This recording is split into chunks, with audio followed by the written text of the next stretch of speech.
India में कुछ numbers सिर्फ मैथमेटिक्स से बढ़कर होते हैं। 420 उनमें से एक है।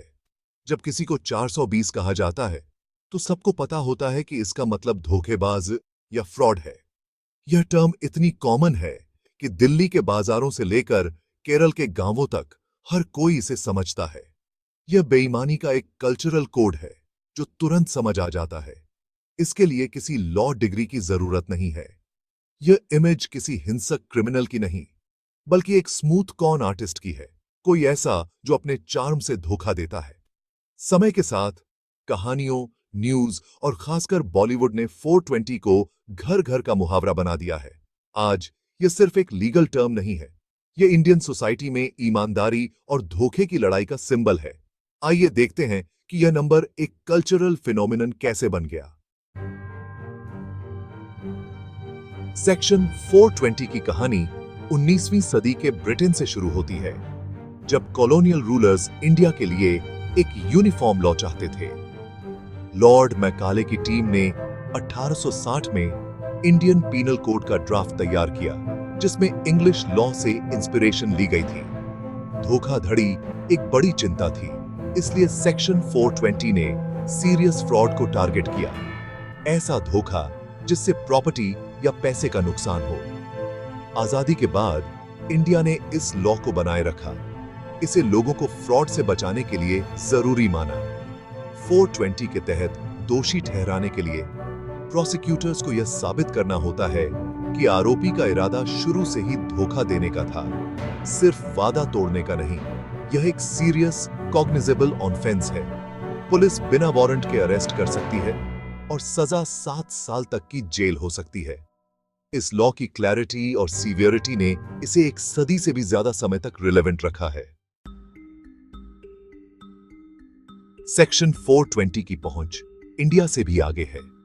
पाकिस्तान और बांग्लादेश, जो कभी ब्रिटिश इंडिया का हिस्सा थे, उन्होंने भी यही लॉ रखा। वहां भी 420 का मतलब फ्रॉडस्टर है।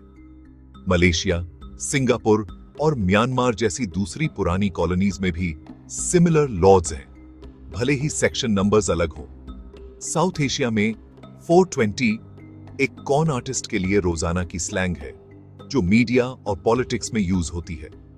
ब्रिटिश लीगल टेम्पलेट्स की वजह से इस लॉ का इन्फ्लुएंस अफ्रीका के कुछ हिस्सों तक भी फैला हुआ है। फिर भी इंडिया, पाकिस्तान और बांग्लादेश जितना कल्चरली लोडेड, यह टर्म कहीं और नहीं है।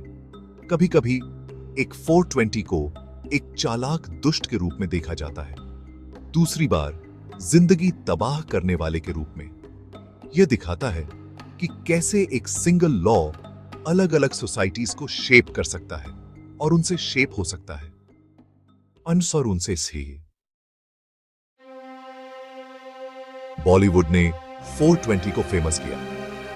1955 की फिल्म श्री 420 में राज कपूर ने एक ईमानदार आदमी का रोल किया, जो एक करप्ट शहर की वजह से कॉन आर्टिस्ट बन जाता है। सिर्फ टाइटल ने ही उन्हें धोखेबाज बना दिया, लेकिन फिल्म ने उन्हें एक हमदर्द एंटी हीरो बना दिया। मेरा जूता है जापानी जैसे गानों ने देश की इमेजिनेशन को कैप्चर किया, जिसमें मासूमियत और चालाकी का मेल था।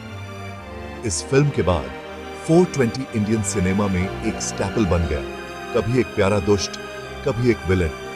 बॉलीवुड ने एक ड्राई लीगल टर्म को एक कैरेक्टर टाइप में बदल दिया, जिसे हर कोई पहचानता था। फिल्मों की वजह से जिन्होंने कभी लॉ नहीं पढ़ा, वे भी जानते हैं कि 420 क्या होता है। पॉप कल्चर ने इस नंबर को एक चेहरा, एक कहानी और एक स्थायी इमोशनल पावर दी। आज 420 सिर्फ एक लॉ नहीं है, यह इंडिया में नैतिकता, महत्वाकांक्षा और सर्वाइवल का एक सिंबल है। किसी को 420 कहना एक गहरा अपमान है, जो धोखे और बेईमानी को दिखाता है। फिर भी कहानियों और फिल्मों में 420 एक लोक नायक हो सकता है, जो एक करप्ट सिस्टम को मात देता है। यह टर्म क्रिमिनल और चालाक अंडरडॉग के बीच की लाइन को धुंधला करती है, जो इंडिया के लॉ एंड जस्टिस के कॉम्प्लेक्स व्यू को दिखाती है। नटवर लाल जैसे फेमस कॉन आर्टिस्ट लेजेंड बन गए हैं, जिनमें फैक्ट और मिथ का मेल है। सेक्शन 420 दिखाता है कि कैसे लॉ रोजमर्रा की भाषा और कल्चर का हिस्सा बन सकता है। यह नंबर इंडियन लाइफ में ईमानदारी और धोखे के बीच के तनाव को हमेशा दिखाता रहेगा।